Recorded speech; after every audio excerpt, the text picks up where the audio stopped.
In this video, I'm gonna teach you how to change sword in Project Mujetsu. It's a very easy process, so make sure to follow along. In this video, I'm gonna give you easy to follow instructions on how to properly reroll your sword in Project Mujetsu. To do this, you will have to interact with a very specific NPC. He can be found in various different locations, and one example would be the initial village.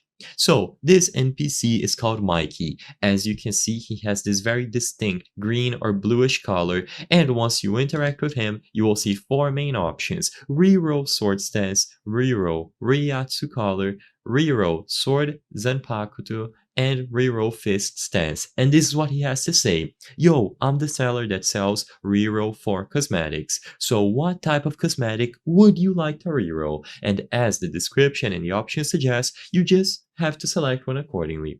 Once you choose reroll sword, which would be the focus of this video, you will be able to follow up and pay the amount that he asked you. Usually this is going to be 5,000. Like I said, you can find him in different locations such as the forest and the initial village, and once you interact with Mikey, you will be able to choose from any of these options that you would like to reroll.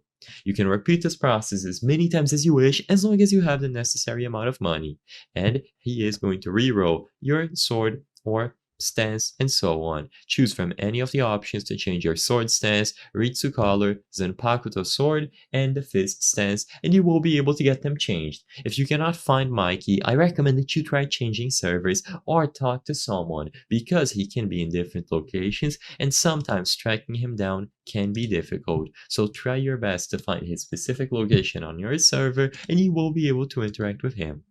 I hope I was able to help you on how to change sword in Project Mujetsu. If this video helped you, please be sure to leave a like and subscribe for more very easy tips. Thank you for watching.